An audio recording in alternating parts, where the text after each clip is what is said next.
रहमानिर्रहीम अल्हम्दुलिल्लाहि रब्बिल आलमीन अर्रहमानिर रहीम मालिकि यौमिद्दीन इय्याका नअबुदु व इय्याका नस्तईन इहदिनस सिरातल मुस्तक़ीम सिरातल लज़ीना अनअमता अलैहिम गैरिल मग़दूबि अलैहिम वलद्दाल्लीन। औज़ु बिल्लाहि मिनश शैतानिर रजीम बिस्मिल्लाहिर रहमानिर रहीम अल्हम्दुलिल्लाहि रब्बिल आलमीन अस्सलातु वस्सलामु अला अशरफिल अव्वलीन वल आखिरीन व सय्यदिल मुरसलीन व खातमन नबिय्यीन बिल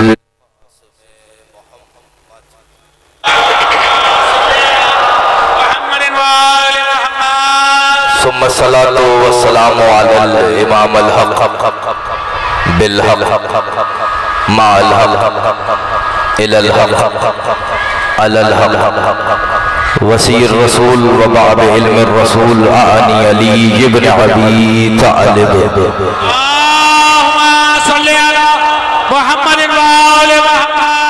व अहले बैत तय्यबीन अत्ताहिरीन अल मासूमीन।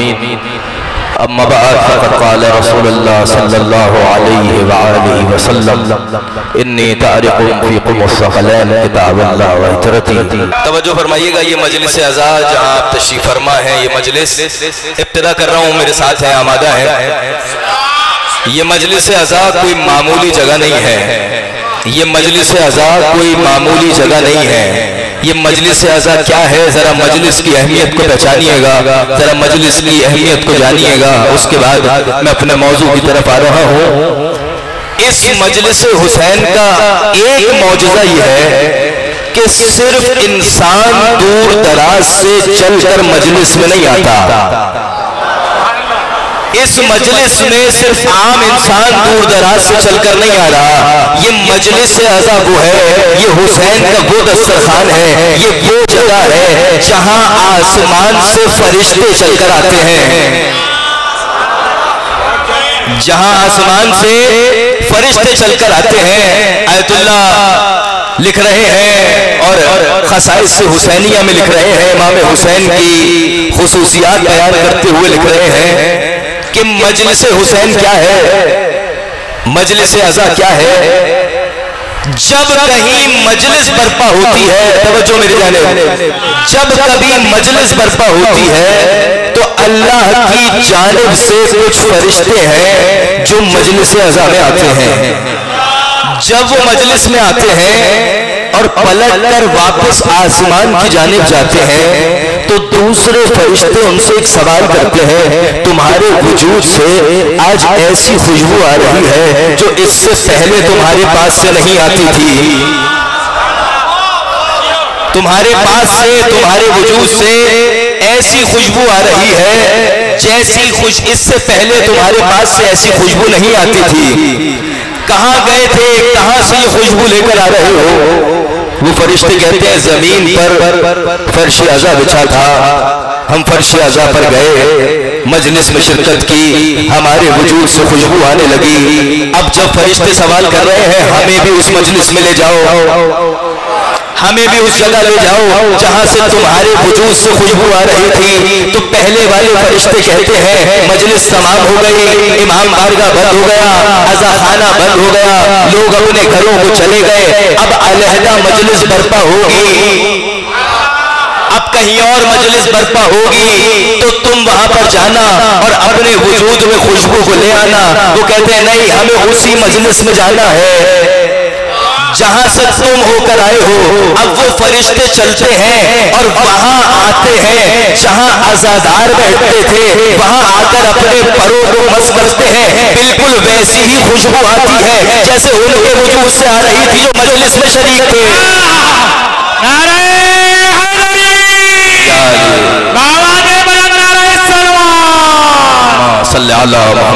तवज्जो फरमाइए आपने, ये वो जगह जहां फरिश्ते आ रहे हैं और अपने वजूद में हुसैनी खुशबू को लेकर जा रहे हैं। वो जगह कि जहां फरिश्ते चलकर आए और अपने वजूद का आकर इजहार करें तो इसको मामूली जगह नहीं समझिएगा। इसी वादी में एक और फजाइल मजलिस अंदाजा के उन्वान से सुनते चले जाइएगा। एक मकाम है जिस मकाम को कहा जाता है क़ुबा हुसैनी। क़ुबा यानी हरम इमाम हुसैन में वो जगह जहां गुंबद है, उस जगह को कहा जाता है क़ुबा। गुंबद वाली जगह जहां कब्र मौला मौजूद है। कहा जा रहा है हर मजलिस हुसैन को वही क़ुबे की हैसियत हासिल है। हर मजलिस हुसैन को वही मज़ार हुसैन की हैसियत हासिल है। वजह यह है कि हुसैन के दरवाजे पे कुछ मांगा जाए तो रद्द नहीं होता, मजलिस में कुछ मांगा जाए तो रद्द नहीं होता। ये वो मजलिस है कि जहां हम दूर दराज से करीब से इस खातिर आए हैं कि इमाम हुसैन से कुछ तलब किया जाए। अब जब मौला से तलब किया जाएगा, मौला से लिया जाएगा, तो किसके जरिए से लिया जाएगा? उसके जरिए से लिया जाएगा जिसे अल्लाह ने नबी का वसी बनाकर भेजा। तवज्जो फरमा रहे हैं आप? जिसे अल्लाह ने नबी का वसी बनाकर भेजा, आखी बनाकर भेजा। अपनी जिंदगियों को इस तरीके से वक्फ करना है जिस तरह एक फारस के रहने वाले, ईरान के रहने वाले ने अपनी जिंदगी को बसर किया। रहने वाला फारस का है, दुनिया जानती सलमान के नाम से है, लेकिन अहले बैत में इतना जम हो गए कि दुनिया सलमान फारसी से नहीं, सलमान मोहम्मदी से जानने लगी। सलमान मोहम्मदी से पहचानने लगी। अब देखिएगा, एक सफर पे चले हैं, सफर पर बढ़ने लगे। पीछे वाले मेरे साथ हैं।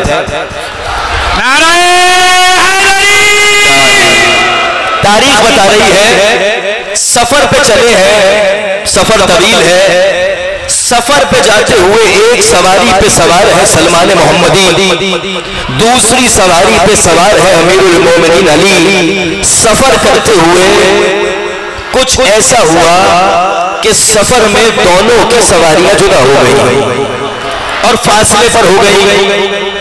कुछ फासले पे सवारियां मौजूद थी कि सफर करते करते एक रेगिस्तान से गुजर रहे हैं। सफर करते करते क्या देखा कि हजरत सलमान ने देखा कोई एक औरत है जो गिरिया कर रही है। तवज्जो है आपकी? एक औरत है जो गिरिया कर रही है, रो रही है। उसकी आवाज को सुना, उसके करीब गए, गिरिया कर रही हो, रो रही हो, क्या वजह है? ये देखकर वापस पलटकर अली की बारगाह में आए और कहने लगे, मौला मैंने खातून को गिरिया करते हुए देखा है, मैंने खातून को रोते हुए देखा है, मैंने खातून को गिरिया करते हुए देखा है। आप उसकी मुश्किल कुशाई के लिए जाएंगे या अपना सफर जारी रखेंगे? हजरत सलमान के सवाल पे गौर कीजिएगा। सलमान कह रहे, मौला आप उसकी मुश्किल कुशाई करेंगे या अपना सफर जारी करेंगे? अपना सफर जारी रखेंगे या उसकी मुश्किल कुशाई करेंगे? मौला जवाब देने लगे, ऐ सलमान, ऐसा कब हुआ कि कोई मुश्किल में हो और अली उसकी मुश्किल कुशाई न करे? जुबान के साथ दिल बोला, अली मौला, जुबान के साथ दिल बोला, अली मौला। बाबा ने बताया सल्लल्लाहु अलैहि वसल्लम। तवज्जो फरमाइए आपने, आप सब या अली मदद बोलने वाले हैं ना? ऐसा कैसे हो सकता है कि अली गुजर जाए और कोई मुश्किल में हो, अली उसकी मुश्किल कुशाई ना करे? तवज्जो मेरी जानिब रखिएगा। मौला बढ़े, अब जो आगे पहुंचे तो क्या देखा? गिरिया कर रही है, उसके सामने एक जनाजा है। किसका जनाजा है? का मेरा जवान बेटा था, एक सफर में थे, इसकी तबीयत खराब हुई, इसका इंतकाल हो गया। का क्या चाहती हो? तवज्जो फरमाइएगा। ये कौन है खातून? ये वो खातून है जो अली के फजाइल जानती है, अली के मनाक़िब जानती है, अली के करामात जानती है, अली के मौजज़ात जानती है, लेकिन इसकी एक मुश्किल है। और वो मुश्किल ये है कि कभी इसने अली को चेहरे से नहीं देखा। तवज्जो फरमाए मेरे साथ। अली के फजाइल जानती है, मनाक़िब जानती है कि अली क्या क्या फजीलतें रखते हैं, लेकिन इसकी मुश्किल ये है कभी चेहरे से अली को नहीं देखा, अली का चेहरा नहीं देखा। जब मौला इससे हम कलाम होने लगे तो इसे मालूम नहीं है ये अली है, लेकिन ये अली की चाहने वाली है, अली की मुहिब्बा है, फजाइल जानती है, मनाक़िब जानती है, करामात जानती है, मौज़ात जानती है। मौला इससे कहने लगे क्या चाहती हो? कि मेरी ख्वाहिश ये है कि मेरा बच्चा है, एक ही बच्चा था, इसके अलावा मेरा कोई आसरा नहीं है, ये किसी तरीके से इसे जिंदगी मिल जाए, बस ये कहना था। अली ने आगे बढ़कर कहा हम तुम्हारे बच्चे को जिंदा करें। अली ने मौला ने आगे बढ़कर कहा हम तुम्हारे बच्चे को जिंदा करें, बस ये कहना था। कहने लगी ये दावा मेरे अली के अलावा कोई और नहीं कर सकता, ये दावा मेरे अली के अलावा कोई और नहीं कर सकता।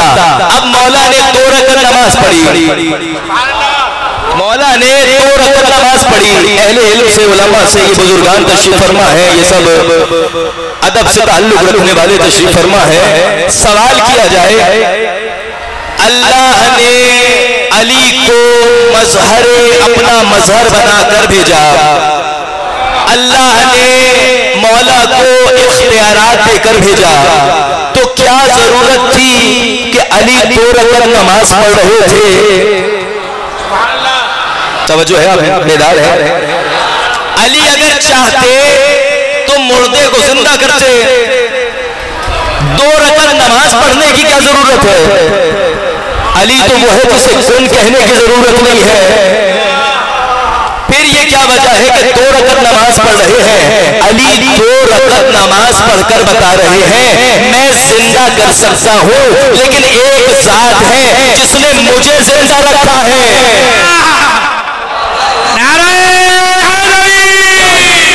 एक जात है, तवज्जो मेरी जानिब, एक जात है कि जिसने मुझे जिंदा रखा है। अब मौला ने, तवज्जो रखिएगा, अब मौला ने अपने कदमों को बढ़ाने लगे, आगे चलते हुए उसके वजूद के पास पहुंचे जो इसका जवान बेटा दुनिया से रुखसत हुआ है। यहाँ इमामत के कदमों ने उस बशरी इंसान के वजूद को छूना था। जैसे ही ये इमामत के कदम टकराए हैं, उसने अपनी आंखों को खोला और जिंदा हुआ। जैसे ही जिंदा हुआ तो अली की जानिब देखकर कहने लगा अस्सलामु अलैका या अमीरुल मोमिनीन। ए अमीरुल मोमिनीन, आप पर सलाम।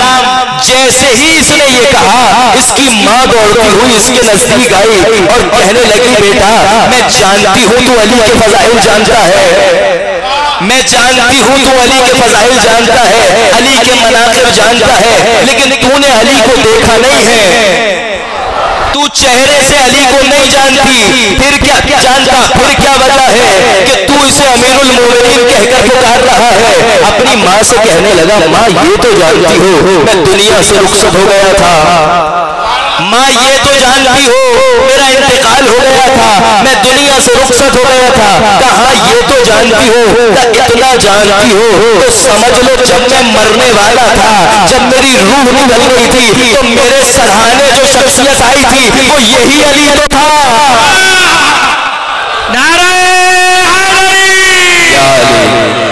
कौन अली के जिसे अल्लाह ने अपना मजहर बनाकर भेजा। अब आप हर एक शख्स से सवाल है, आपने बहुत तवज्जो फरमाई, हर एक शख्स से सवाल है क्या आप मुसलसल या अली मदद पुकार रहे हैं, मौला को मदद के लिए पुकार रहे हैं? सवाल यह है क्या मौला जिसे अल्लाह ने हल्लाल मुश्किल कुशा बनाकर भेजा सिर्फ आपके मौला है? तवज्जो है आपकी? मौला सिर्फ आपके मौला है। अली तो वो है जो परिंदों का मौला है, अली तो वो है जो आसमान का मौला है, अली तो वो है जो सितारे का मौला है, अली तो वो है जो सूरज का मौला है, अली तो वो है जो चांद का मौला है। भाई हर एक मुश्किल कुशा है ना, अली आलमीन का मुश्किल कुशा है ना, अली मौला कायनात है ना, तो मौला हर किसी के मुश्किल कुशा है। आप पर और हम पर मुश्किल आए तो हम अली को पुकारे। ऐसा ही है ना, आप पर और हम पर मुश्किल आए तो हम अली को पुकारे, लेकिन जब सितारे पे मुश्किल आए तो किसे पुकारे? जब सूरज पे मुश्किल आए तो किसे पुकारे? जब चांद पर सितारे पे मुश्किल आए तो किसे पुकारे? रिवायत देखिएगा, मेरे साथ जुड़िएगा, रिवायत देखिएगा। रिवायत ये है कि अली अपने घर से चले, और अली जब घर से चले तो कुछ लोग ऐसे हैं जिन्हें अली से न जाने किस वास्ते का बैर है, न जाने अली के पीछे किस खातिर है कि अली की कोई कमजोरी, कोई ऐसी बात अली की मिल जाए जो हम नबी को जाकर बताएं, कोई ऐसी बात मिल जाए, कोई ऐसी बात मिल जाए जो हम नबी तक जाकर पहुंचाएं। ख्वाहिश ये है यहाँ अली अपने घर से चले, अली का चलना है। अली वो जो जहनों में रखिएगा जो चांद की मुश्किल को हल कर रहा है, अली वो जो सूरज की मुश्किल को हल कर रहा है, अली वो जो सितारे की मुश्किल को हल कर रहा है। एक पहाड़ी नुमा जगह पर अली बुलंद हुए, खड़े हुए। अब जो खड़े हुए सूरज ने फसी अरबी के अंदर, सूरज ने फसी अरबी के अंदर अपनी मुश्किल के हल के लिए अली को पुकारा, अपनी मुश्किल के हल के लिए मौला को पुकारा और कहने लगा अस्सलामु अलैका या अव्वलो या आखिरो। कहने लगा अस्सलामु अलैका या अव्वलो या आखिरो। अली वो है जो पहला है, उस पर सलाम। अली वो है जो आखिर है, उस पर सलाम। अब ये जो इस खातिर थे कि अली की कोई बात पता चल जाए और हम नबी को बताएं, जैसे ही इन्होंने सूरज को ये कलाम करते हुए सुना, दौड़ते हुए नबी की खिदमत में पहुंचे और जाकर कहने लगे या नबी अल्लाह गजब हो गया, या नबी अल्लाह गजब हो गया। हमने अजीब कैफियत में सूरज को देखा। सूरज अली से गुफ्तगू कर रहा है और कह रहा है अली पहला है, उस पर सलाम।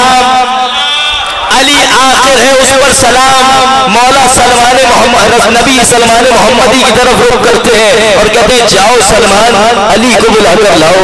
अब जो खेमे से निकले तो क्या देखा, अली आ रहे हैं। अली आए, नबी के सामने बैठे, नबी ने इन दोनों को सामने बिठाया और अजीब जुमला कहा है, तवज्जो मेरी जानिब रखिएगा, अजीब जुमला कहा है। मौला फरमाने लगे कि ए अली, अब जब कभी सूरज की, चांद की, सितारे की मुश्किल को हल करने जाना, ए अली अब जब कभी चांद की, सूरज की, सितारे की मुश्किल को हल करने जाना तो सूरज से हमेशा ज्यादा, तो सूरज से कहना कि कभी कम ज़र्फ़ों के सामने आला ज़र्फ़ी की बात न करो। कभी कभी सूरज से कहना कम ज़र्फ़ों के सामने आला ज़र्फ़ी की बात न करे।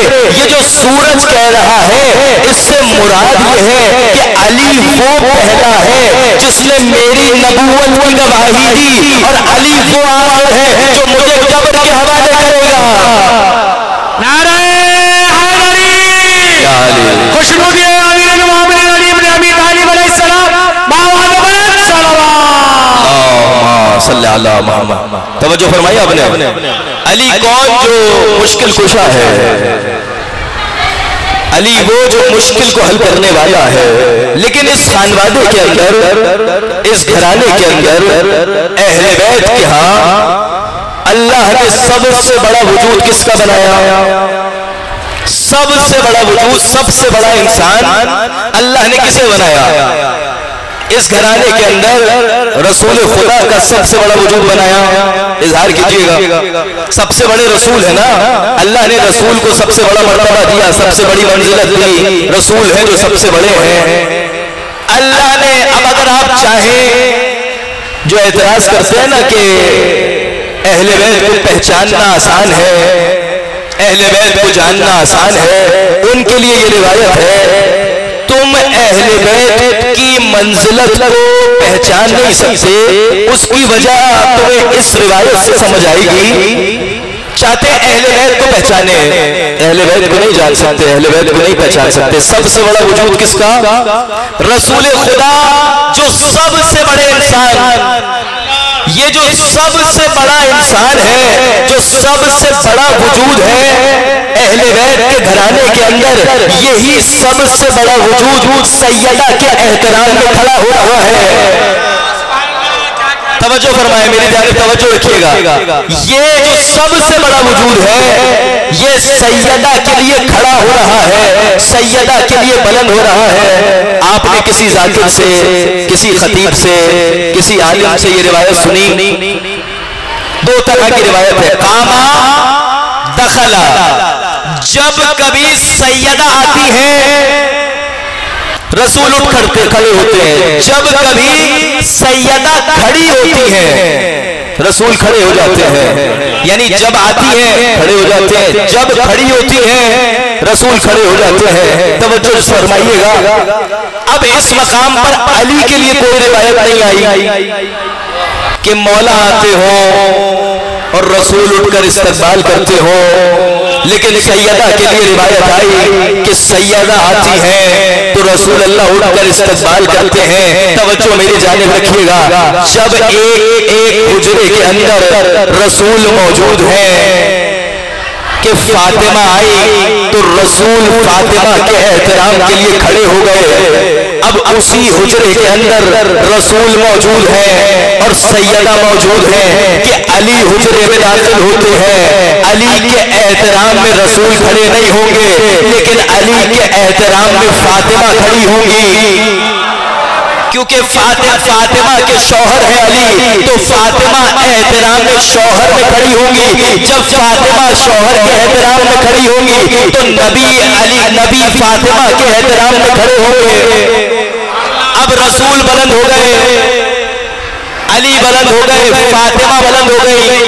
अब इसी कमरे के अंदर, इसी हुजरे के अंदर, तवज्जो, इसी हुजरे के अंदर रसूल मौजूद है, फातिमा मौजूद है, अली मौजूद है कि क्या देखा? इसी हुजरे के अंदर अबू तालिब दाखिल हो रहे हैं। सुभान अल्लाह। अब जो अबू तालिब दाखिल हुए तो अबू तालिब के एहतराम में अली बुलंद हुए, क्योंकि बाप का एहतराम है, बाप के एहतराम में अली बुलंद हुए। अली के खड़े होने पर फातिमा बुलंद हुई, फातिमा के बुलंद होने पर रसूल अल्लाह बुलंद हुए। यानी क्या मतलब? तुम अबू तालिब को काफिर कहते हो?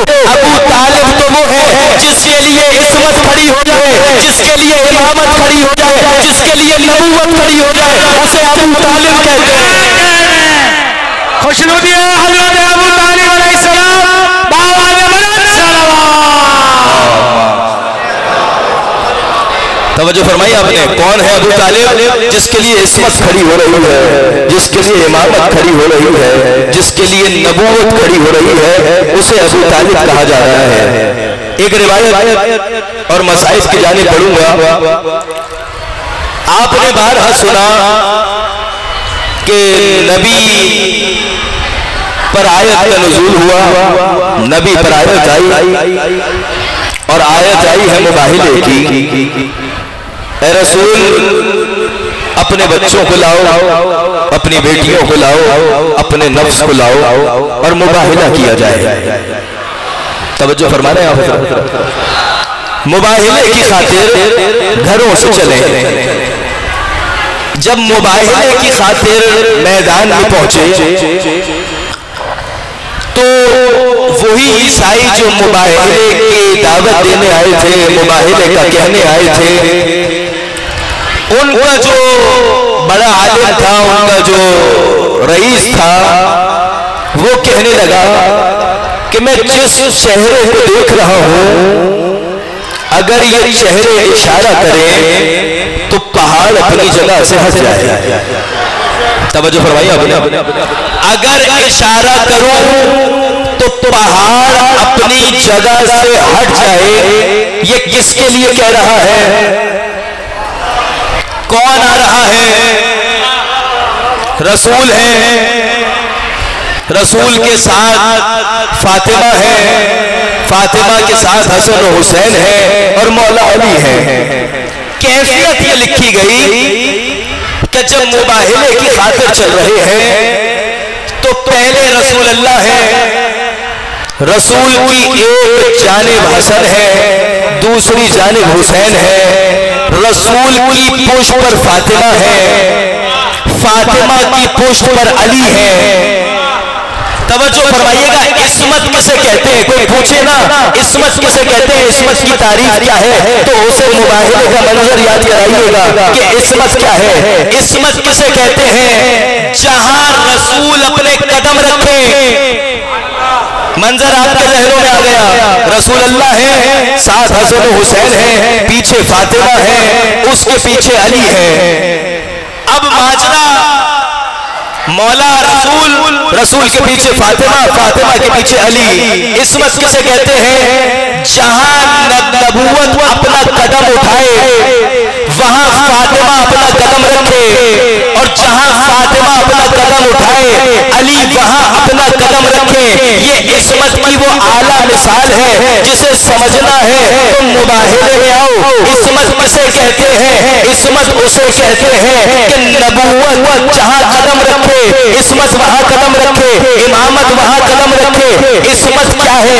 इस्मत ये है कि इस्मत को मर्तबा इतना बुलंद मिल गया कि कोई फातिमा के नक्शे पा नहीं देख पाए, इसलिए इमामत अपने कदम रख रही है। खुशनु दिए जनाबे ज़हरा सलाम अलैहा आवाज़ बलंद सलावत अल्लाहुम्मा सल्ली अला मुहम्मद। जहां फातिमा ने कदम रखे वहां अली ने कदम रखे कि कोई फातिमा के पैरों का निशान न देख पाए, इसे इस्मत कहा जाता है। मंजर आपने देख लिया। यहां वो कह रहा है कि जो चेहरे देख रहा हूं, अगर ये चेहरे इशारा करें तो पहाड़ अपनी जगह से हिल जाए, पहाड़ अपनी जगह छोड़ दे। किससे बात कर रहा है? कौन से चेहरे हैं? का ये नबी का चेहरा है, ये हसन हुसैन का चेहरा है, ये अली का चेहरा है, फातिमा का चेहरा है, ये पंजतन का चेहरे हैं जिसके बारे में कहा जा रहा है। लेकिन पंजतन के चेहरे के बारे में कहा जा रहा है तो यही सब लोग थे कि जो मुबाहिला करने के लिए नबी के पास गए थे, तो नबी का चेहरा तो देखा हुआ था, नबी के चेहरे को तो देखा था, नबी के पास गए, नबी से बात हुई कि मुबाहिला किया जाए, नबी का चेहरा तो देखा हुआ है। फिर ये किसका चेहरा है कि अगर ये चेहरे इशारा करें तो पहाड़ अपनी जगह से हट जाए? जब नबी को देख लिया तो ये कैसे हो सकता है कि अली को न देखा हो? जहां नबी होंगे वहां अली होंगे। जब नबी को देख लिया, जब अली को देख लिया, तो फिर क्यों कहा जा रहा है ये जो चेहरा आ रहा है? और जब नबी को देखा तो कभी मस्जिद के सहन में हसन और हुसैन के लिए देखा, कभी सवारी बनते हुए देखा, कभी किसी जानिब उनकी उंगली थामे जाते हुए देखा। यानी क्या मतलब कि ईसाइयों ने नबी को भी देख लिया, अली को भी देख लिया, हसन को भी देख लिया, हुसैन को भी देख लिया। ये ईसाई क्यों कह रहे हैं आज जो चेहरे आ रहा है अगर ये इशारा करे तो पहाड़ अपनी जगह छोड़ दे? ये सारे चेहरे तो देख लिए, नहीं आज एक चेहरा ऐसा है जो अपने घर से निकला है, वो सैयदा का चेहरा है, वो सैयदा है जो अपने घर से निकली है। तवज्जो रखिएगा, सैयदा है जो अपने घर से निकली है। इसकी दलील क्या है? किसी किताब में, किसी रिवायत में, किसी मकाम पर आपने ये देखा कि ईसाइयों पे तबर्रा किया जाए? आपने किसी मकाम पे ये देखा कि ईसाइयों पे तबर्रा किया जाए, ईसाइयों से बेजारी की जाए? नहीं, ईसाइयों से बेजारी नहीं की जाएगी, ईसाइयों पे तबर्रा नहीं किया जाएगा। क्यों? ईसाई वो है जो फातिमा को आते हुए देखकर कह रहे हैं कि फातिमा वो चेहरा है, इशारा करे तो पहाड़ अपनी जगह से हट जाए। यानी क्या मतलब? ईसाइयों पर तबर्रा इसलिए नहीं होता, ईसाइयों से बेजारी इसलिए नहीं होती कि ईसाई वो है जो एहतराम हैं, तबर्रा उस पे होगा जो फातिमा का एहतराम नहीं करेगा।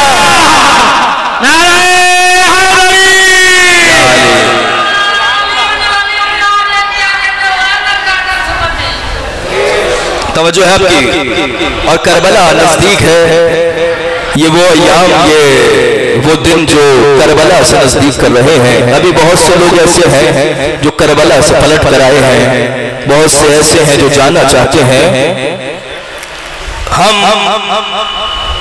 आरज़ुए मौत लिए करबला गए, मैं आरज़ुए मौत लिए करबला गया। बोले हुसैन मुझसे हयाते मजीद ले। चार मिसरे आपके हवाले कर रहा हूं मसाइब की जाने। मैं आरज़ुए मौत लिए करबला गया, बोले हुसैन मुझसे हयाते मजीद ले। मैं आरज़ुए मौत लिए करबला गया, बोले हुसैन मुझसे हयाते मजीद ले। हिम्मत नहीं किसी में अज़ादार के सिवा, अपना कफन जो मौत से पहले खरीद ले। क्या कहना है, क्या अपना कफन जो मौत से पहले खरीद ले। कौन? हुसैन के जो जिसके कफन को पहले से इंसान खरीदा करता है। इंसान अपने जाने का एहतमाम पहले से इस वजह से कर रहा है कि हुसैन का कफन नसीब होगा, कब्र में अली के चेहरे की ज़ियारत होगी। रिवायत आ रहा है कि जब इंसान जा रहा है तो कब्र में अली का चेहरा नसीब होगा, अली की ज़ियारत होगी। इमाम फरमा रहे हैं 3 मकामात ऐसे जहां हम अपने चाहने वाले को तन्हा नहीं छोड़ेंगे। एक मरहला यही कब्र का मरहला है। कितनी मंजिलत, कितने मनाक़िब इस वादी में बयान हुए कि हुसैन का चाहने वाला रुखसत हो जाए, लेकिन अफसोस जिसको इंसान पैसा खर्च कर कर, दौलत खर्च कर कर, अपना वजूद खर्च कर कर कफन को हासिल करे, उस गरीब हुसैन को कफन न मिल सका। आपकी आवाजें बुलंद हो गई, करबला वालों को रोने आए हैं। इमाम वाक़िफ़ फरमा रहे हैं गिरिया करते करते इतना गिरिया करो कि तुम्हारा गिरिया, तुम्हारी आंखें इस कदर नम हो जाएं कि तुम्हारे रीश उसमें तर हो जाए। फरमा रहे मैं बाकिर तुम्हें जन्नत की बशारत देता हूँ। मक्खी के पर के बराबर एक रिवायत आई कि तुम गिरिया करोगे तो इमाम फरमा रहे तुम्हें जन्नत नसीब होगी, तुम्हें जन्नत मिलेगी मेरे हुसैन पर रोने के लिए। यब्न शबीब, इमाम रिज़ा फरमा रहे आमादा कीजिएगा अपने आप को रोने के लिए। यब्न शबीब, ए शबीब के बेटे, जब अपनी मुश्किलात में घिर जाओ, जब अपने मसाइब में घिर जाओ, जब तुम्हें दुनिया सताने लगे, जब दुनिया के लोग तुम्हें सताने लगे, तुम्हारा दिल चाहे कि तुम गिरिया करो, तुम्हारा दिल चाहे कि अपने ऊपर रो, तो अपने मसाइब पर नहीं रोना, मेरे हुसैन पर गिरिया करना, मेरे हुसैन पे गिरिया करना। जरा अपने जहनों को करबला लेकर जाइएगा। करबला से एक एक बहन है जो काफिला लेकर जा रही है। 3 मंजर है जो काफिला लेकर बहन जा रही है। पहला मंजर क्या है? जब करबला से काफिला चला है ना, तो एक सर है जो नेज़े पर बुलंद किया जाता है लेकिन वापस गिर जाता है। हर एक गरीब का सर है जो नेज़े पे बुलंद कर दिया गया, लेकिन एक सर ऐसा है जिसे नेज़े पे बुलंद करते हैं वो वापस जमीन में आ जाता है। जब उसे बुलंद करते हैं वापस जमीन, अब्बास का सर लगता हुआ जाता है। ये एक मंजिल है। दूसरी मंजिल ये है कि जब काफिला कूफे के अंदर दाखिल हुआ, क्या देखा? एक ईसाई खातून है, उसने देखा एक सर है जो बड़ा खूबसूरत सर है, उसके सामने आके गिरिया करने लगी। गिरिया करते करते पूछा ये किसका सर है?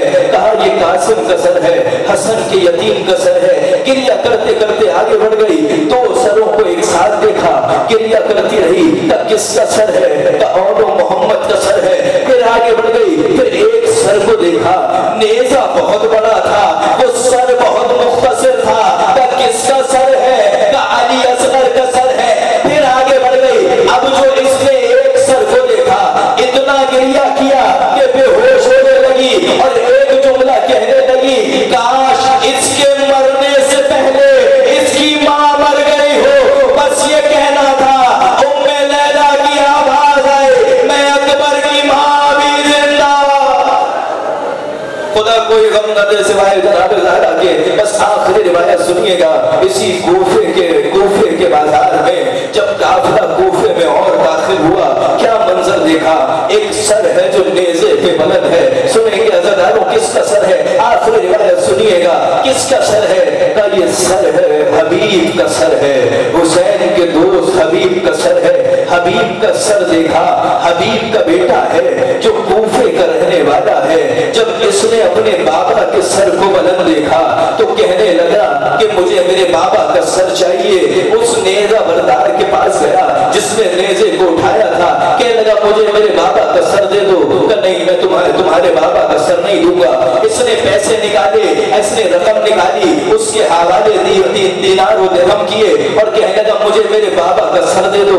का नहीं, इसके बस मैं शाम में बड़ा इनाम पाऊंगा। अब सुनिएगा ज़रारों, ये चला है कूफे में एक रिश्तेदार के घर गया है, वहां से इसने जवाहिरात को जमा किया है, रकम को जमा किया है और लाकर उस नेजा बरदार के हवाले किया। ये दे दो, मुझे मेरे बाबा का सर दे दो। वो कहने लगा नहीं, मैं इसके बस बड़ा इनाम पाऊंगा। अब ये चला है और जाने के बाद कूफे की ऊंचों गलियों में अपने दोस्तों को जमा करना शुरू किया है। दोस्तों को जमा करने के बाद एक गिरोह की कारवान की शक्ल बनाने के बाद ये वापस पलटा है अपने बाबा के सर की जानिब और जिसने नेजा उठाया था उस पर हमला करने के बाद अपने बाबा के सर को हासिल किया है। अज़ादारों सुनिएगा, जब इसने अपने बाबा के सर को अपने हाथ में लिया है और सैयद सज्जाद के नजदीक से गुजरा है, कहने लगा जिसका जवान बेटा जिंदा हो उसके बाप का सर नेज़े पे बुलंद नहीं होगा। बस ये कहना था। सज्जाद ने रोक लिया, बाबा मेरे हाथों में हथकड़ियां, पैरों में बेड़ियां। इन्ना लिल्लाहि व इन्ना इलैहि राजिऊन।